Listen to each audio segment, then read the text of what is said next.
Muy buenas tardes, queridos hermanos y queridos todos los que nos ven a través de este medio.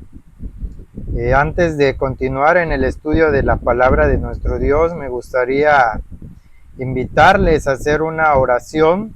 Vamos a invocar al Espíritu Divino, que sea el que nos dirija a toda la verdad. Yo les invito a que el que pueda postrar su rodilla, y si no, pues a como estén o en donde estén, y de allí vamos a abrir la palabra de Dios para comprender lo que Él desea para nosotros. Amante Padre que estás en los cielos, en esta hora no queremos abrir ni escudriñar tu palabra sin pedir tu dirección, sabiendo que tú estás con nosotros y que tu Espíritu Santo es el único que nos guía a toda la verdad.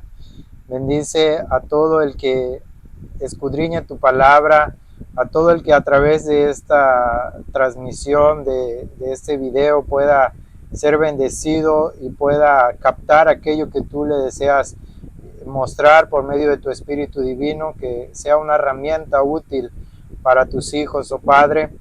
Y ayúdanos, Señor, en el esparcimiento de tu conocimiento y de tu palabra, no solamente en palabras, sino más bien en hechos y en verdad, en nuestra vida diaria, en nuestro hogar, con nuestras familias, con nuestros hermanos, en donde quiera que vivamos, seamos una luz, seamos un testimonio vivo de que nosotros queremos vivir con Cristo, de que nosotros permitimos que tu Espíritu Santo haga su morada en nuestras vidas. Ayúdanos en ese esfuerzo, Padre, y que tu Espíritu Divino nos haga su morada, que seamos templos del Espíritu Santo, por los méritos de Cristo Jesús. Amén. Muy bien, apreciados hermanos, vamos a continuar en el estudio de la palabra de nuestro Dios. Y en esta tarde, en estas horas, vamos a estudiar un tema acerca de cómo es la revelación.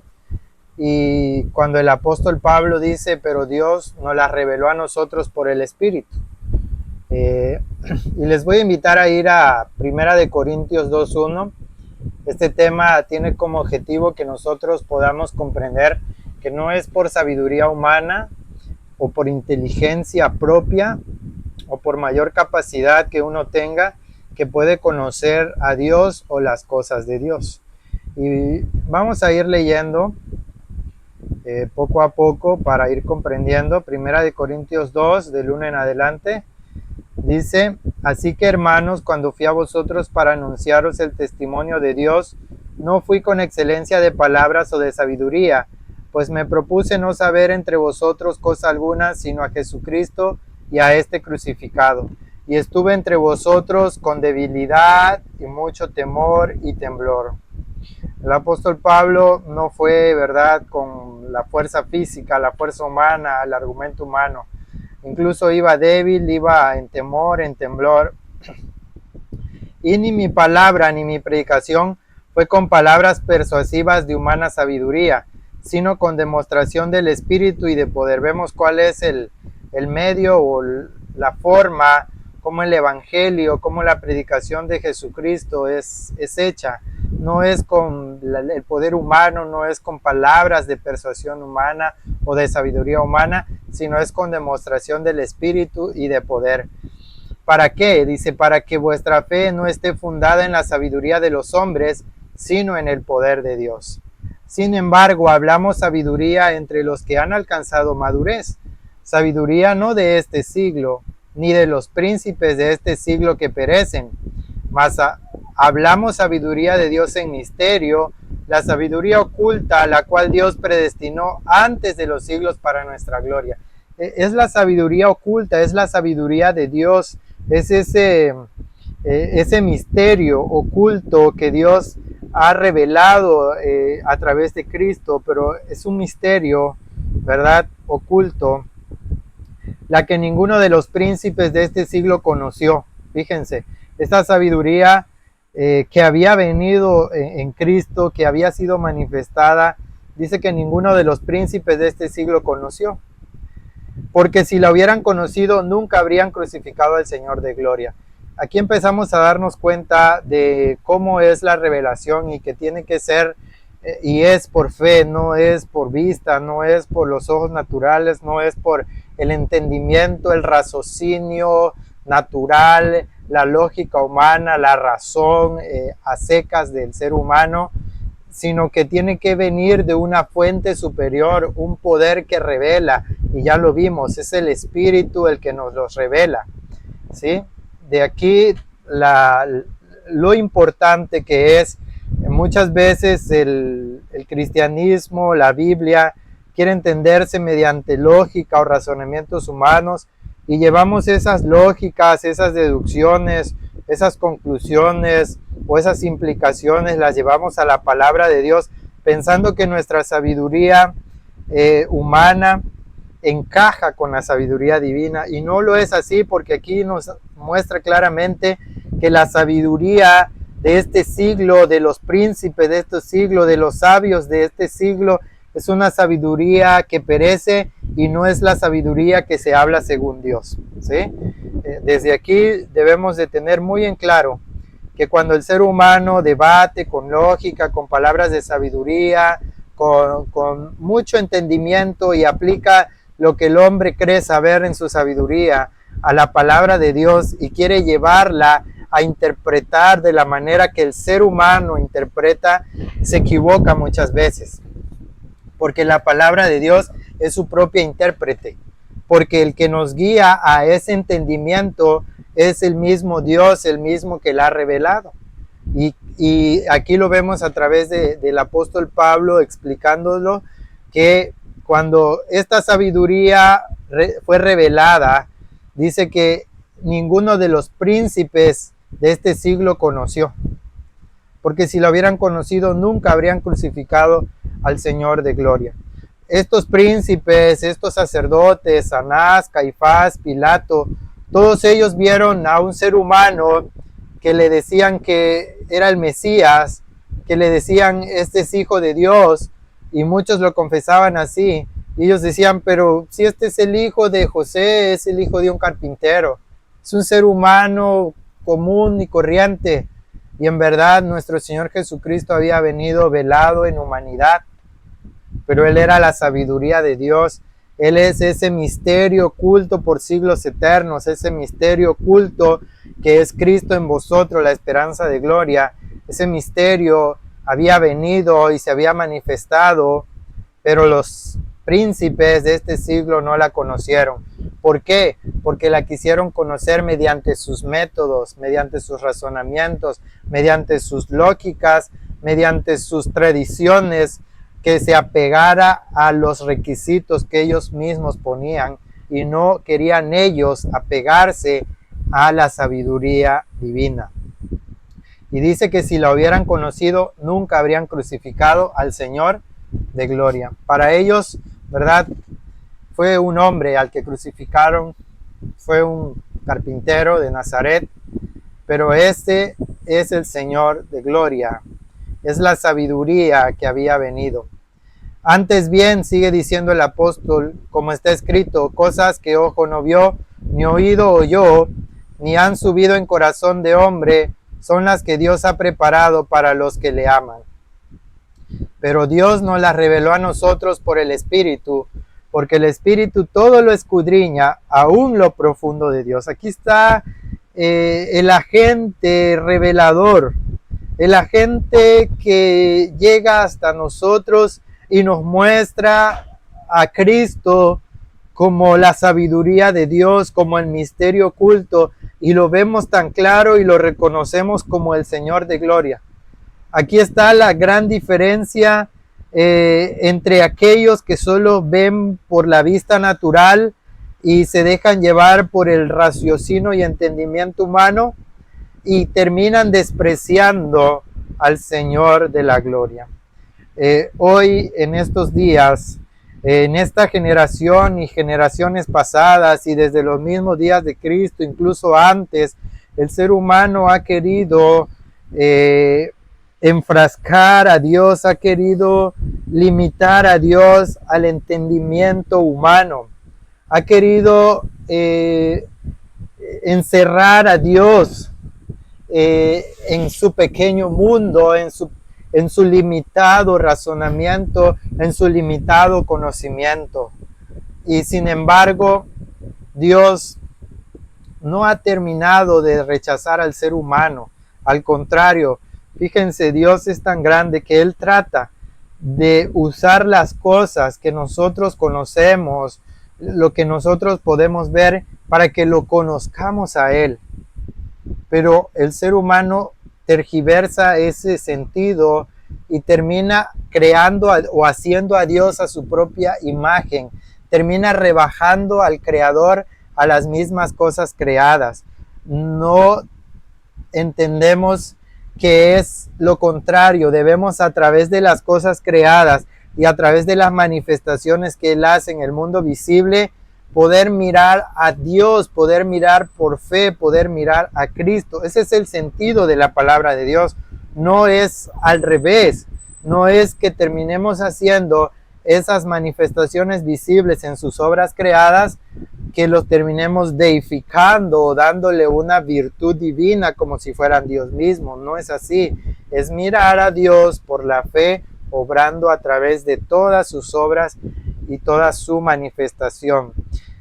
Pero eso solamente, entender de esa manera, mirar a Cristo por la fe, mirar la sabiduría de Dios, cuando Él fue manifestado entre los hombres, los príncipes lo rechazaron, pero hubo unos humildes que sí lo conocieron. ¿Por qué? Porque se dejaron guiar por el Espíritu Santo, por el Espíritu de Dios. Y dice el apóstol Pablo en el versículo 11, porque ¿quién de los hombres sabe las cosas del hombre, sino el Espíritu del hombre que está en él? Así tampoco nadie conoció las cosas de Dios, sino el Espíritu de Dios. Y nosotros hemos recibido el Espíritu, y nosotros no hemos recibido el Espíritu del mundo, sino el Espíritu que proviene de Dios, para que sepamos lo que Dios nos ha concedido. ¿Qué espíritu hemos recibido? ¿El del mundo? ¿El de la sabiduría humana? ¿El de las lógicas y razonamientos humanos? ¿O el espíritu que proviene de Dios, para que sepamos lo que Dios nos ha concedido? ¿Cuál desea usted, mi querido hermano, hermana, que ve esta transmisión? Dios desea que nosotros recibamos el Espíritu de Dios, no el espíritu del mundo. Que nosotros analicemos no guiado o instruido por la sabiduría de hombres. Aún en el mundo religioso, la teología humana, las religiones están tan embebidas de razonamientos humanos que la palabra de Dios no es la regla, lo principal, no es lo máximo, sino son los concilios humanos, son la sabiduría de los hombres. En muchas iglesias se juzga, se condena, se hacen leyes que son meros reglamentos humanos, no es la palabra de Dios. Y tal vez tú estás escuchando y has pasado por experiencias similares en las que el hombre se pone como última regla. Y uno dice, pero es la palabra de Dios y yo quiero obedecer la palabra. No, pero es que aquí es la autoridad del concilio, de la iglesia. Y si no te sujetas a esto, pues no eres de los nuestros, o sencillamente te ven como algo despreciado. Déjame decirte, querido hermano, querido amigo, que no eres el único. Cristo nuestro Señor es el modelo ejemplar de recibir ese trato, porque cuando Él decía, a ver, escrito está, muéstrenme dónde están esas tradiciones, se enfurecían los ancianos y le decían, ¿por qué no se lavan tus discípulos las manos como nosotros 7 veces? Y Cristo le decía, porque ustedes invalidan el mandamiento de Dios por vuestras tradiciones, porque ustedes han cambiado la ley de Dios por enseñar doctrinas de hombre. En vano me honran enseñando como doctrinas mandamientos de hombre. Por eso la palabra de Dios puede entenderse solamente guiada por el Espíritu de Dios, guiados por Él. ¿Y qué espíritu deseamos tener? ¿Qué espíritu deseamos recibir? ¿Es el que viene de Dios? ¿Es el que nos guía a Dios? ¿Es el que nos enseña de Dios? ¿O es aquel que proviene del mundo? El espíritu del mundo, el espíritu del diablo, el espíritu que llena a los hombres de este mundo de sabiduría humana, de argumentos humanos. Hagámonos un análisis en dónde estamos, a quién seguiremos. Y dice aquí en el versículo 13, lo cual también hablamos, no con palabras enseñadas por sabiduría humana, sino con las que enseña el Espíritu, acomodando lo espiritual a lo espiritual. Vemos aquí una vez más y enfatizando el apóstol siempre este punto tan importante, que al hablar de Cristo, al hablar la sabiduría de Dios, no son con palabras enseñadas por sabiduría humana, sino con las que enseña el Espíritu, acomodando lo espiritual a lo espiritual. Aquí está el centro, hermanos. No quiere decir que no hablamos en un lenguaje humano, porque eso sería algo inconcebible. Somos seres humanos y nos comunicamos en el lenguaje humano, pero el lenguaje humano, aunque deficiente, Dios lo ha utilizado para transmitir sus verdades. Cuando nosotros vamos a la Biblia, algunos dicen, no, pero es que eso fue escrito por hombres, no es que esas son palabras de hombre. O cuando escuchan algún tema, alguna predicación que está fundamentado en la palabra, dicen, no, pero ese es el hombre. Es cierto, el hombre ha sido el medio, ha sido el canal. Dios inspiró a hombres para que escribieran su palabra. Pero, ¿de quién es esa palabra? ¿Quién es el origen? ¿Quién es la fuente? Ahí es donde tiene que entrar el entendimiento espiritual. Ahí es donde la percepción que está recibiendo el Espíritu Divino discierne las cosas espirituales.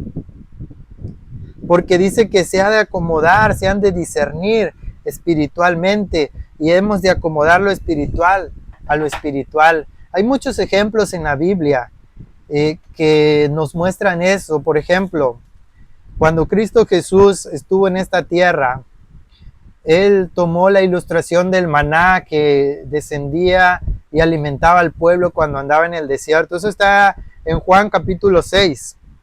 Más adelante lo vamos a analizar a profundidad, pero solo sirva de ejemplo ahorita para esto de este principio de acomodar lo espiritual a lo espiritual y de entender y discernir espiritualmente. Cristo dijo, yo soy el pan que descendió del cielo. Vuestros padres comieron el maná y murieron. Y los judíos que lo escuchaban decían, ¿cómo que este es el pan? Pero si Moisés fue el que dio el pan, y tú pues que nos das. Y entonces Jesús les dijo, yo soy el pan que ha descendido del cielo. Y Él les dijo, el que come mi carne y bebe mi sangre tiene vida. Y se quedaron ellos así, pensando no espiritualmente, sino pensando carnalmente. Y dice, a ver, ¿cómo no vamos a comer la carne? ¿A poco vamos a comernos los pedazos de carne de este hombre y a bebernos su sangre? Y Jesús les estaba hablando espiritualmente. Más adelante se lo dijo a sus discípulos, porque se fueron muchos ese día, no porque no hayan entendido, sino porque lo que ellos buscaban era pan físico, era alimento, era beneficios temporales, era gloria terrenal, temporal, lo que ellos buscaban. Cuando Cristo les habló de su vida, de su carne, de su sangre, de vivir su ejemplo, de caminar con Él, de vivir en una vida de servicio, de abnegación. Cuando Cristo les mostró su vida como ejemplo y le dijo que la tenían que comer y beber, ellos no quisieron ese ejemplo. Y Cristo les dijo a sus discípulos, ¿ustedes también se quieren ir? Y les dijo, no comprenden, la carne para nada aprovecha. Las palabras que yo os he hablado son espíritu y son vida. Entonces, hemos de entender que Dios nos habla a través de ilustraciones y figuras literales, reales, pero tienen un entendimiento espiritual. Así es en todo. La Biblia es una palabra de Dios expresada en el lenguaje de los hombres, pero que nos lleva a entender las cosas espirituales, las cosas de Dios, las cosas invisibles. como nos dice también en muchas partes de la Escritura, que los atributos invisibles de Dios se ven claramente por medio de las cosas creadas. Ese es un principio que encontramos en la palabra y que aquí estamos estudiando, que como el Espíritu nos enseña, es acomodando lo espiritual a lo espiritual. Así, cuando en la Biblia encontramos alusiones a cosas, debemos entender su carácter espiritual, su carácter simbólico.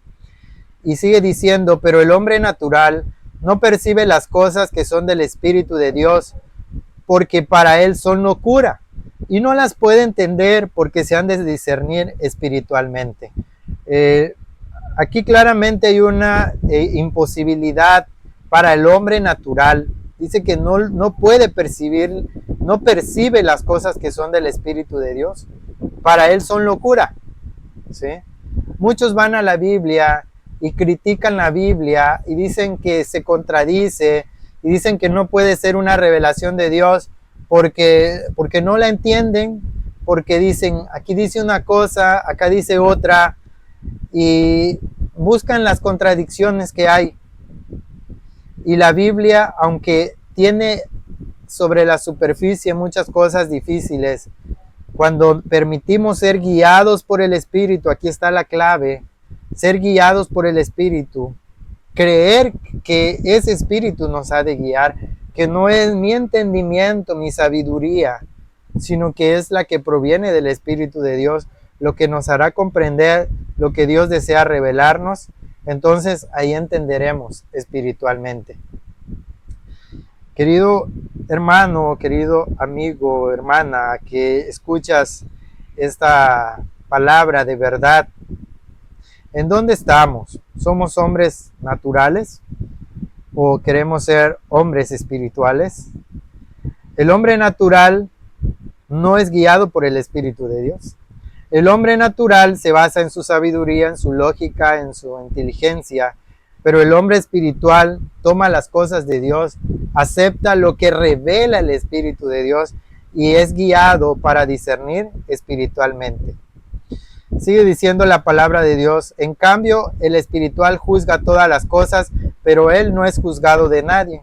Porque ¿quién conoció la mente del Señor? ¿Quién le instruirá?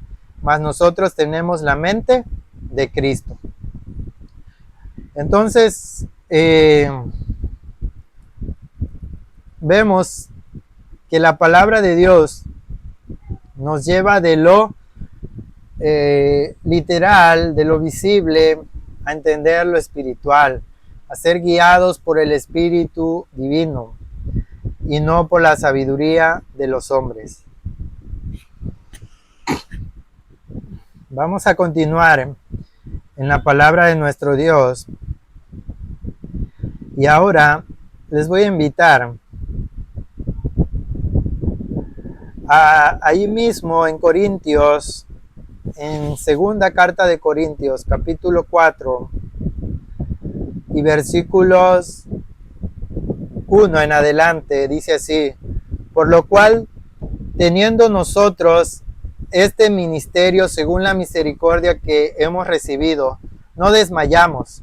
Antes hemos renunciado a todo lo oculto y deshonesto, no andando con astucia, ni usando la palabra de Dios con engaño, sino por la manifestación de la verdad, nos recomendamos nosotros mismos a la conciencia de todo hombre delante de Dios, que si nuestro evangelio aún está encubierto, para los que se pierden está encubierto.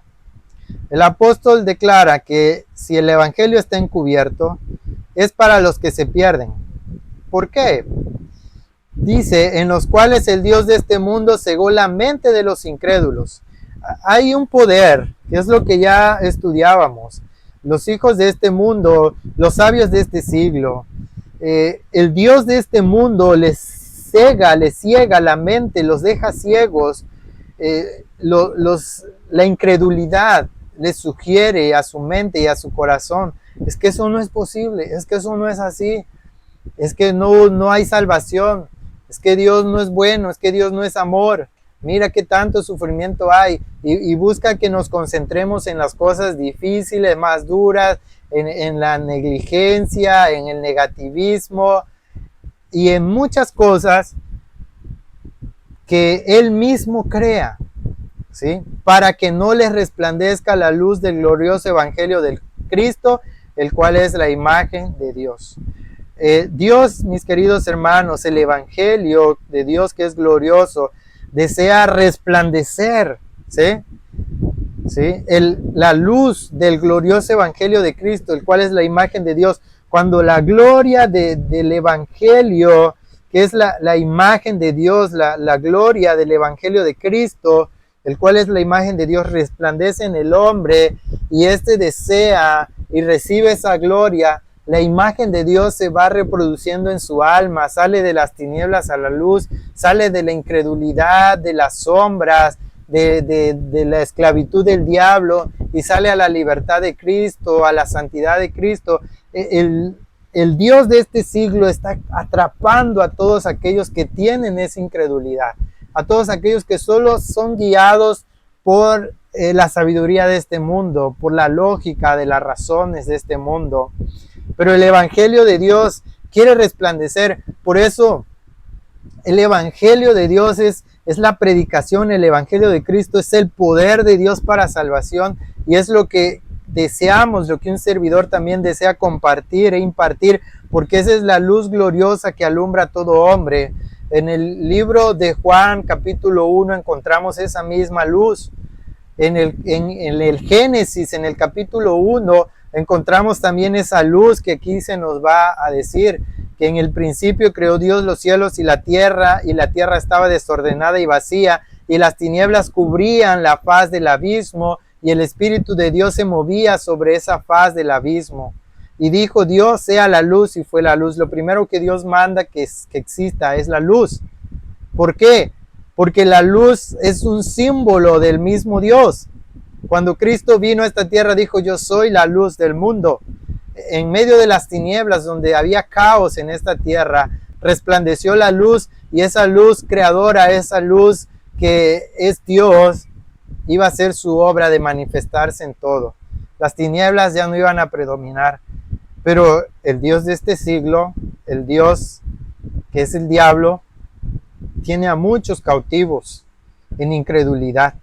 No desea que la imagen de Dios se reproduzca en esa persona, sino todo lo contrario, la misma estampa, la misma imagen de los demonios, en enojos, en hechicerías, en pleitos, en orgías, en entretenimientos. El diablo está cegando la mente de muchos, pero el evangelio de Cristo está llegando, querido hermano, querido amigo. Aférrate a la luz gloriosa del evangelio de Cristo, porque no nos predicamos a nosotros mismos. Esto es una gran verdad. Un servidor no se está predicando a sí mismo. El apóstol Pablo no se predicó a sí mismo. Ninguno de aquellos que predica la palabra de Dios se debe predicar a sí mismo. Así que aquellos que solo hablan de ellos cuando toman la palabra, cuando van a dar un mensaje y se expacían y están hable y hable y hable de ellos, que yo esto, que yo lo otro, que yo acá, tengan mucho cuidado, porque en vez de estar escuchando a Cristo, en vez de estar la luz del glorioso evangelio resplandeciendo sobre ustedes, están siendo atrapados por agentes del enemigo que una vez más quiere encerrarlos en la incredulidad. Tengan mucho cuidado. Los grupos religiosos, las iglesias están llenas de la sabiduría del hombre, de teólogos que han estudiado, pero no conocen a Dios, conocen muchas palabras, mucha sabiduría humana, pero no predican a Cristo, predican cuentos, predican historietas, predican anécdotas, te hacen llorar un rato, te hacen sentirte emocionado un momento, pero cuando sales de ahí una vez más te sientes vacíos y quieres volver otra vez a esa misma vida. Así estaba la mujer samaritana, yendo por agua vez tras vez, día tras día, porque su alma estaba vacía, porque ella quería llenar su necesidad en los hombres, pero los hombres no pueden saciar la sed de nuestra alma.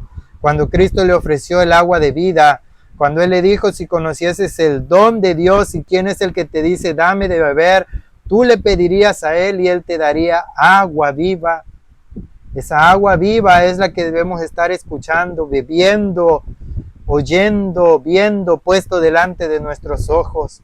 Por eso Si el poquito tiempo que apartas para Dios y vas a algún lugar a escuchar y es pura palabra de hombre, es mejor quedarte en tu casa y abre la Biblia y aprende de Dios. Es mejor pasar tiempo allí a solas en comunión con el Espíritu Divino que ir a escuchar sabiduría de hombres. Ahora, si tienes la dicha de que donde vas convives con hermanos que solo se gozan en la palabra de Dios, que toda la gloria es para Dios, que lo que prevalece allí es escudriñar las Escrituras, qué bendición, te animo a seguir por ese camino, porque esa es la palabra. Cristo dijo, las palabras que yo he hablado son espíritu y son vida. Recuerda eso, querido hermano. No nos predicamos a nosotros mismos. No debemos hacer la predicación nuestra vida, sino a Jesucristo el Señor, y nosotros vuestros siervos por Jesucristo. Porque Dios, que mandó que de las tinieblas resplandeciese la luz, es el que resplandeció en nuestros corazones para iluminación del conocimiento de la gloria de Dios en la faz de Jesucristo. Fíjate esta conexión con Génesis 1, cuando Dios dijo sea la luz, y con Juan 1, cuando también aquel verbo dice estaba en el principio con Dios. En el principio ya era el verbo o la palabra, y la palabra estaba con Dios y la palabra era Dios. Este era en el principio con Dios. Todas las cosas por Él fueron hechas y sin Él nada de lo que ha sido hecho fue hecho. En Él estaba la vida y la vida era la luz de los hombres. La luz en las tinieblas resplandece, pero las tinieblas no se aferraron a ella, no prevalecieron,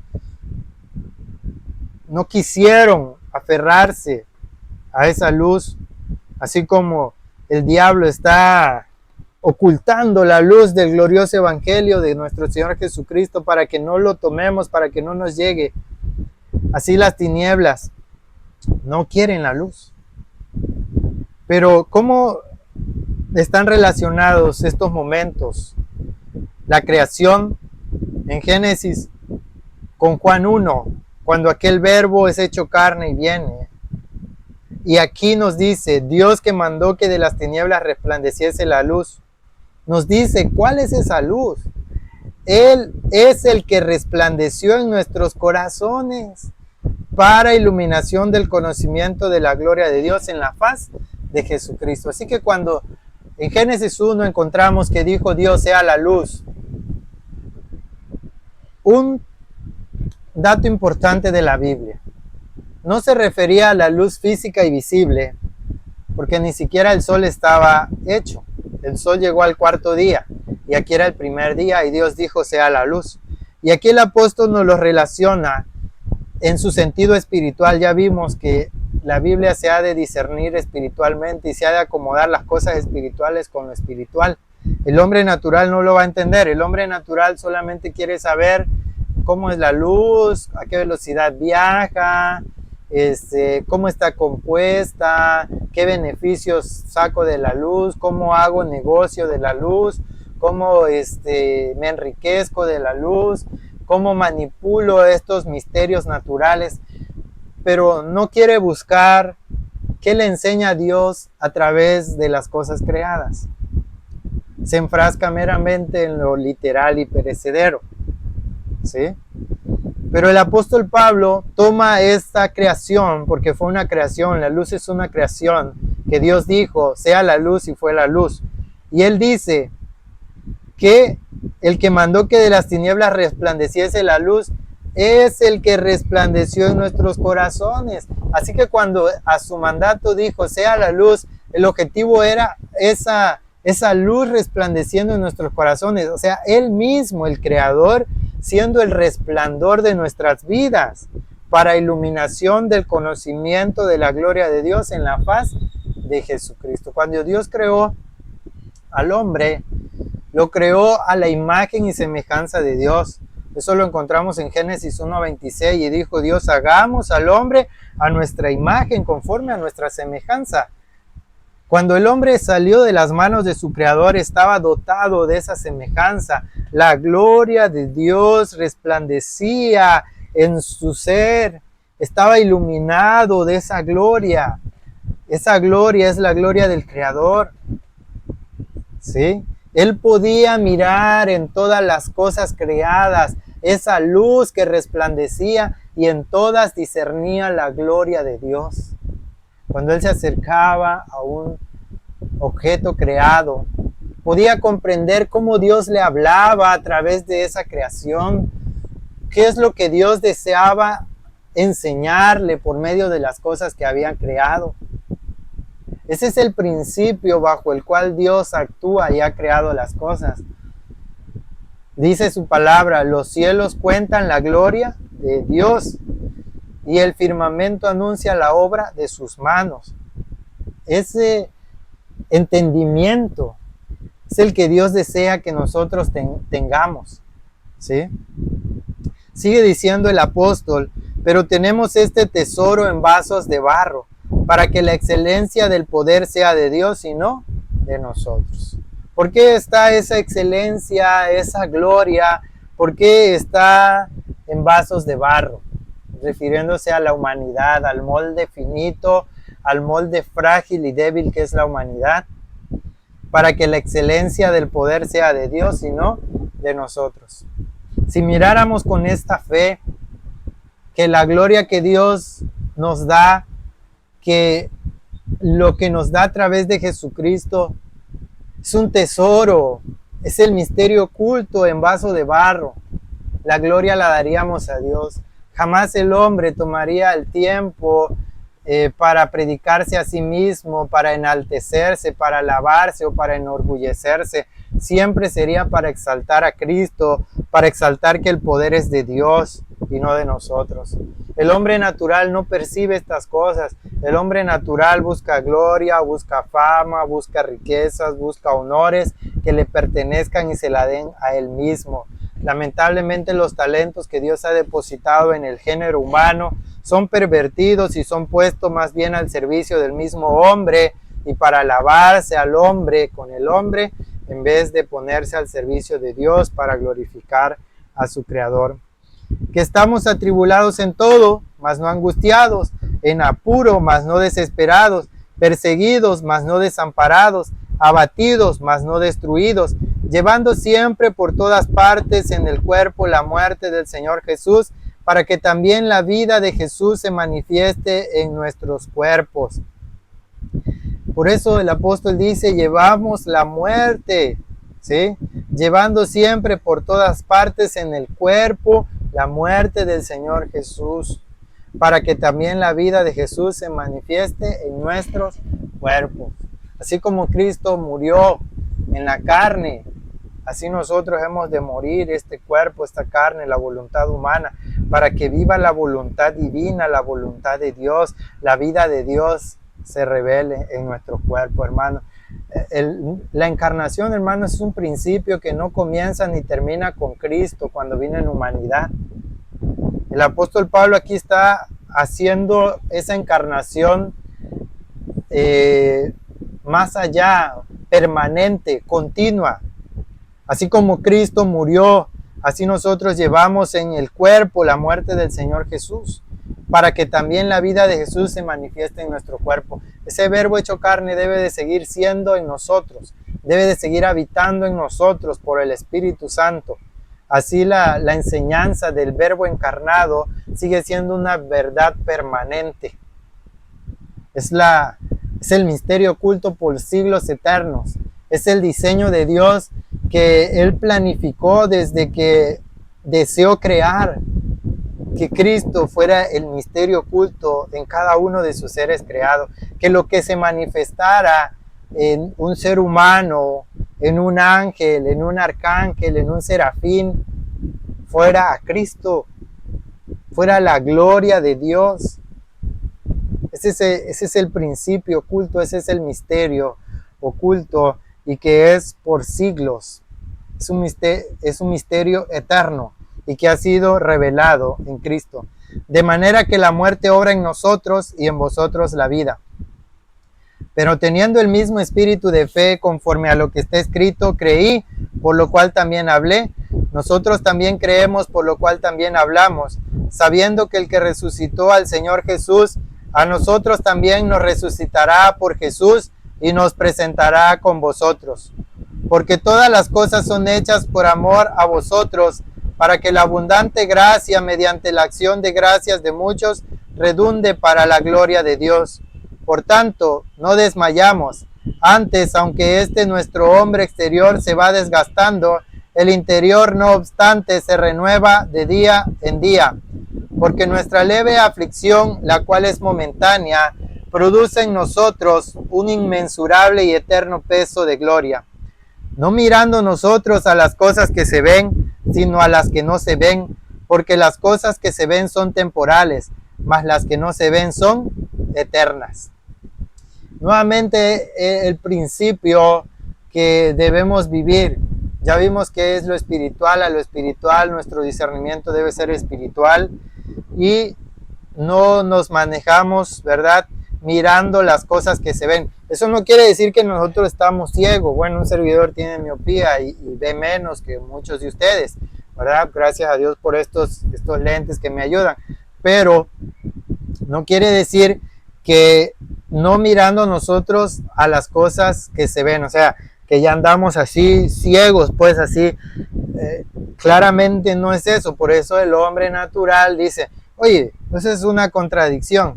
¿Cómo vas a decir no mirando a las cosas que se ven? ¿A poco siempre cargas los ojos cerrados o cargas un pañuelo ahí? O a ver, quítate los ojos. Claramente no está diciendo en ese sentido. ¿Lo está diciendo así? Sí, claro, en el sentido literal dice no mirando a las cosas que se ven. Yo no estoy mirando eso ahí que se ve, y estoy mirando. Pero aquí nos está llevando al entendimiento espiritual, al entendimiento de fe. Es decir, las cosas que se ven no deben ser el centro, el objeto de nuestra atracción, sino que son objetos y son cosas para que veamos las que no se ven. De eso está inundada la palabra de Dios. Toda la revelación de Dios, todo el devenir de la historia humana ha estado lleno de esas ilustraciones. Por ejemplo, cuando Adán y Eva pecaron, Dios los vistió de pieles de corderos. Y un cordero, símbolo de aquel cordero que vendría, tenía que ser sacrificado por el hombre que pecaba. Y tenía que llevar ese cordero ante un altar y sacrificarlo. Cuando se estableció el santuario en el desierto en días de Moisés, cuando salió el pueblo de Egipto, pues tenía que llevarlo al santuario y allí en el altar del sacrificio el cordero era inmolado. Ahora, ¿será que veían a ese cordero? ¿Será que era visible? ¿Será que era literal? ¿O era un cordero imaginario? No, era un cordero animalito traído y llevado hasta allí y muerto, y la sangre escurría literalmente y era llevado. Todo eso era algo real, eran personas reales. Pero ¿cuál era el objetivo y a quién debían ver a través de ese rito, de ese sacrificio, y a quién representaba ese cordero? La misma escritura nos los dice. En Juan 1:29, cuando Juan está viendo a Cristo que viene y le dice, y lo declara y lo confiesa ante quienes estaban allí: he aquí el Cordero de Dios que quita el pecado del mundo. Entonces ahí vemos lo literal hacia lo espiritual, de lo que se ve a lo que no se ve, porque las cosas que se ven son temporales. Eso es cierto, que de lo que hay aquí no es temporal, es destruido. Hoy estamos nosotros. Si Cristo aún no viene, que nuestro mayor anhelo es no solamente esperar su venida. La palabra de Dios dice que debemos apresurarla con nuestra vida, con nuestro ejemplo, con nuestra predicación, con llevar el evangelio, vivir el evangelio en nuestros hogares, en nuestras iglesias, con nuestros vecinos. Entonces estaremos apresurando la venida de nuestro Señor Jesucristo. Pero estas cosas van a pasar, pero las que no se ven son eternas. Y Dios desea que tengamos puesto nuestra fe, nuestra visión en las cosas eternas, las cosas que no se ven. Sigue diciendo el apóstol en el siguiente capítulo, 2 Corintios 5:7, porque por fe andamos, no por vista. Es aquí el punto que venimos estudiando y lo enfatizamos una vez más. No es que haya una lucha entre lo literal y lo espiritual. No es que lo espiritual elimine lo literal, ni que lo literal elimine lo espiritual. Es un complemento, es una existencia paralela, pero claramente hay un objetivo a seguir. Hay un lugar donde la vista debe estar puesta y no es en lo temporal, no son en las cosas temporales, ¿sí? El pueblo de Israel y muchos se han extraviado porque ponen su fe en las meras cosas temporales. ¿Por qué el pueblo de Israel no aceptó a Cristo y se quedó hasta el día de hoy con sus ritos, con sus sacrificios, con sus corderos, con todas ese sistema de sacrificio? Ese sistema de sacrificio, ¿será que fue Dios el que lo instituyó o no? Cuando nosotros vamos a la palabra de Dios, vemos que cuando el pueblo salió de Egipto, la Pascua, la fiesta de los panes sin levaduras, la revelación del santuario y todo el mobiliario que le fue dado en visión a Moisés, todo fue por diseño de Dios. No podemos decir, no, Dios no hizo eso. Dios lo diseñó, Dios lo reveló y fue el sistema religioso, el sistema de sacrificios, las leyes ceremoniales a través de las cuales hubo un camino para encontrar al Cordero de Dios, para que el hombre pudiera acercarse a Dios y pudiera hallar el perdón. Ese fue el camino, ese fue el medio. Pero el lenguaje que era a través de esos símbolos ilustraba o señalaba a un mismo ser que ahora en la era evangélica ya no sacrificamos cordero, pero sí comemos el pan y bebemos el vino, que son emblemas del cuerpo y la sangre de Cristo. Sí tomamos el bautismo como un ejemplo, como un símbolo de la muerte de Cristo y vivir para una nueva vida. Y esos símbolos nos señalan y nos apuntan al mismo. ¿Por qué cambiaron los símbolos?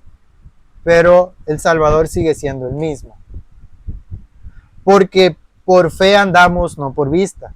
Porque Dios puede cambiar muchas veces, si Él desea, las formas o maneras en las cuales Él nos ha de ejemplificar la salvación, la vida eterna, el acercarnos a Cristo.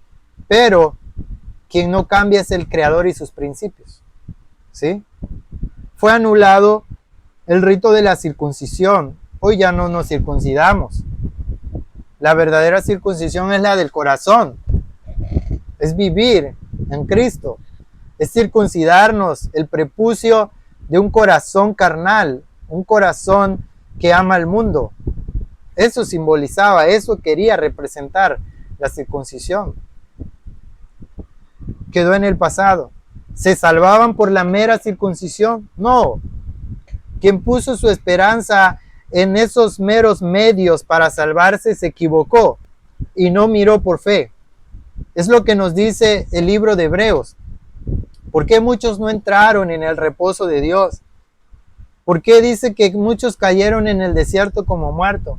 Porque dice que habiendo escuchado el evangelio que también les fue predicado a ellos, no mezclaron la fe.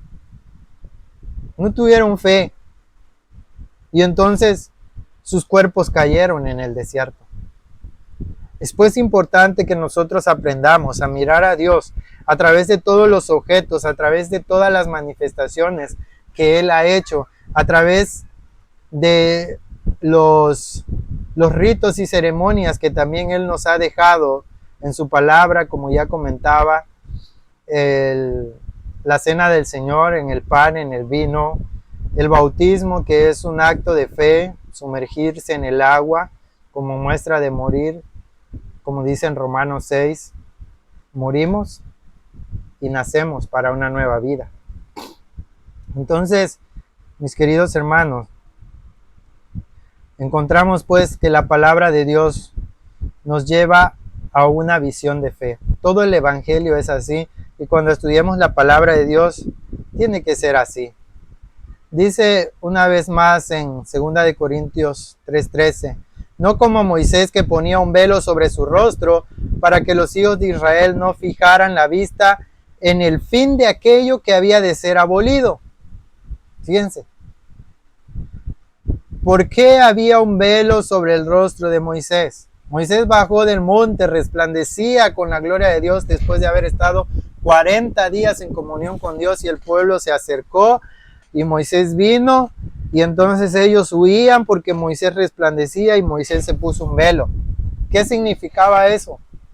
Para que los hijos de Israel no fijaran la vista en el fin de aquello que había de ser abolido, es decir, las cosas temporales, los meros sacrificios, los mismos actos simbólicos.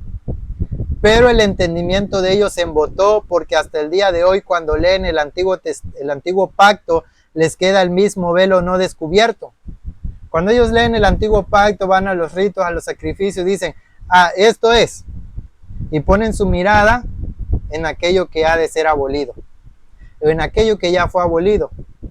El pan, la Pascua, el Cordero, las fiestas de los tabernáculos, toda esa ley ceremonial fue clavada en la cruz cuando el verdadero Cordero de Dios fue inmolado por nosotros. Cuando Cristo entregó su vida por el ser humano, hasta allí terminó todo ese sistema que nos guiaba a Cristo, al Cordero de Dios. Allí terminó esas ceremonias, o debieron de haber terminado. Pero hasta el día de hoy dice que el pueblo de Israel, cuando va al pacto antiguo, ese mismo velo le queda. Y dice el apóstol, el cual por Cristo es quitado. Así ellos quisieran mirar a lo que eso apuntaba, al objetivo que tenían esas ceremonias, entonces ellos verían a Cristo, y entonces el velo se le quitaría, entenderían lo que representa toda su religión, lo que toda su religión simbolizaba y por qué Dios lo dio así. Y sin embargo dice, y aún hasta el día de hoy, cuando se lea a Moisés, el velo está puesto sobre el corazón de ellos. Fíjense en dónde está el velo. Está en el corazón, porque no se desea ver. Es un velo de incredulidad, es un velo de conveniencia, es un velo de ceguedad aceptada, y de ceguedad de la cual uno mismo participa. No es que Dios no quiera revelarse, no es que Él no quiera que veamos. Si Él está más que ninguno dispuesto a revelarse a nosotros para que le entendamos y miremos por fe a través de todas esas ilustraciones, a través del santuario, a través del Cordero, a través, no solamente les habló en esos símbolos, en la columna de fuego era Cristo el que iba velado. Cuando lo salvó en el Mar Rojo, cuando abrió el Mar Rojo, cuando esa roca fue herida y salió agua, dice la Escritura que Cristo era la roca. Era la roca que lo seguía. Todos esos ilustraciones de la naturaleza tienen un objetivo claro, querido hermano. Dios desea que no estemos como el pueblo de Israel con el velo en el corazón, sino que en el alimento que tomas diariamente, así como el pueblo fue alimentado en el desierto con maná, pero ellos seguían pidiendo solo pan físico, no vieron el pan de vida, el pan espiritual. Cada vez que vas a la mesa a comer, debes dar gracias a Dios y pedir que no solamente comas el pan diario, mas danos el pan espiritual. No solo de pan vivirá el hombre, sino de toda palabra que sale de la boca de Dios. Cuando trabajas, ¿con qué fuerza lo haces? ¿Con qué entendimiento? ¿Con qué sabiduría? Cuando lo que tus ojos ven y contemplas en la naturaleza, el fruto en el árbol, la flor tan hermosa, el bebé, cómo crece, cómo nace, tantas maravillas de Dios. ¿A poco no podemos hoy quitar ese velo y decir, estamos viéndote por fe, estamos reconociendo que tú eres, y caer de rodillas y caer agradecidos a Dios y decir, te hemos visto, te conocemos y en verdad sabemos que tú eres el Hijo de Dios. Hoy Cristo se está revelando a nuestras vidas, a nuestras almas también, pero si tenemos ese mismo entendimiento natural, carnal, como pueblos de Israel, solo centrado en que un rito, un sacrificio, una religión, una liturgia te va a salvar, estás poniendo tus ojos en las cosas que se ven y perecederas. Tienes que poner tus ojos en Cristo, en el invisible, en el autor y consumador de la fe. ¿Qué debemos hacer? Pero cuando se conviertan al Señor, el velo se quitará. Hermanos, tenemos que convertirnos. Tenemos que volvernos del mundo, de la ceguedad, de la incredulidad, para que ese velo se nos quite. Porque el Señor es el Espíritu, y donde está el Espíritu del Señor, allí hay libertad. Nuestra visión debe ser espiritual. Es el Espíritu, es el Señor es el Espíritu. Él es el que nos guía a toda la verdad. Es donde nuestros ojos deben de estar, nuestros ojos de fe, nuestros ojos de entendimiento, porque no podemos ver al invisible, al Espíritu con los ojos carnales, no podemos. Es inconcebible, es imposible, pero sí podemos ver por fe, sí podemos ser convencidos por el Espíritu Divino y reconocer quién es el que está a nuestro lado, quién es el que está ministrando por nosotros en el santuario celestial, quién es el que gime por nosotros con gemidos indecibles. Y donde está el Espíritu del Señor, allí hay libertad. Allí seremos librados de la esclavitud, de las ceremonias, de los ritualismos, de vivir solamente en las cosas temporales.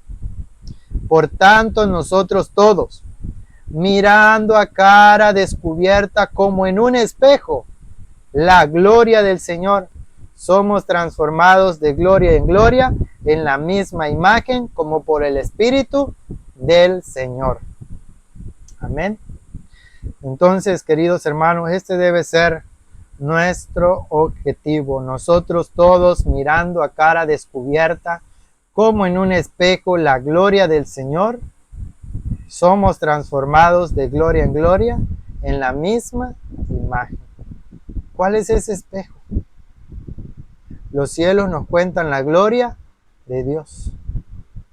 En todas las obras creadas, en toda la revelación de Dios, en las Escrituras, en todo allí es un espejo donde se proyecta la gloria de Dios.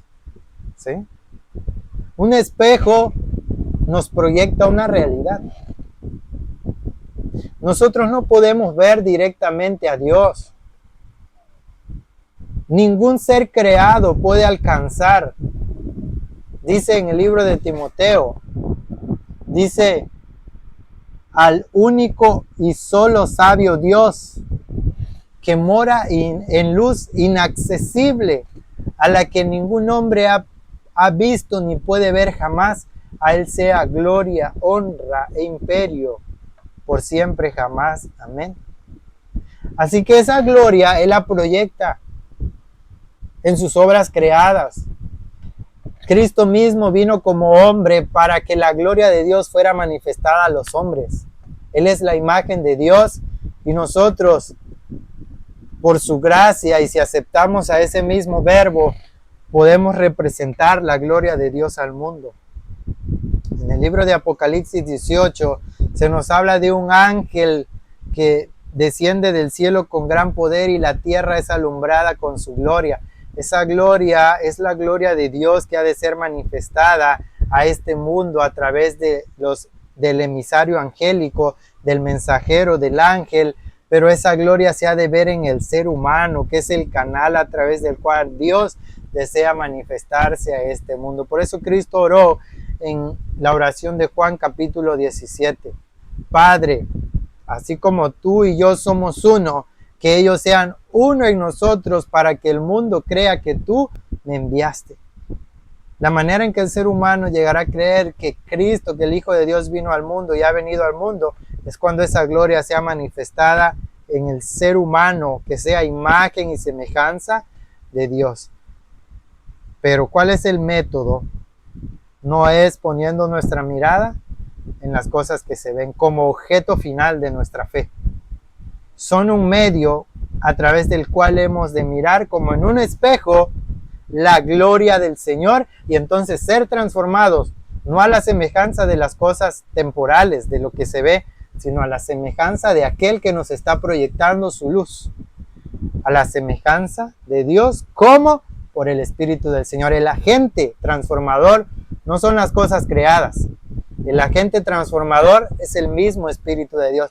Él es la fuente, Él es el agente transformador y es la gloria suya la que se ha de revelar en el ser humano. Para eso vino el Hijo de Dios, para transformar al hombre a la imagen perdida, a la imagen de Dios como Él la creó al principio. Esa imagen fue restituida en Cristo Jesús y ha de ser restituida en todos aquellos que le aceptan como hijos de Dios, a todos aquellos que le recibieron, a los que creen en su nombre, les dio potestad de ser hechos hijos de Dios, los cuales no son engendrados ni de voluntad de carne, ni de voluntad de sangre, sino de la voluntad de Dios. Que Dios les bendiga, mi querido hermano, y que su palabra pueda quedar grabada en nuestros corazones y que nosotros miremos a Dios como en un espejo, miremos su gloria y seamos transformados en la misma imagen. Que el Señor les bendiga. Vamos a hacer una oración para concluir en este estudio. Padre nuestro que estás en los cielos, te agradecemos, Señor, por tu palabra, porque tu palabra es espíritu y es vida y hoy sigue hablando. Sigue, Señor, llegando hasta nosotros. Te suplicamos que esta palabra viva no regrese a ti vacía, sino que dé fruto en cada corazón, para que miremos por fe, para que comprendamos de las cosas visibles a las invisibles, para que miremos así como Moisés por la fe se sostuvo como viendo al invisible, así como los hombres pasados nos muestran esa fe que se aferra no a lo temporal, sino a lo eterno, Señor. Ayúdanos pues a mirar al Hijo de Dios por la fe, a aceptar y a confesar que Él es nuestro Salvador, nuestro Mesías, que Él es el Hijo de Dios, es uno igual que tú. Y Señor, que nuestro corazón se mantenga sumiso a tu voluntad divina. Te lo suplicamos por los méritos de Jesús. Amén. Que Dios les bendiga y nos vemos en una próxima edición.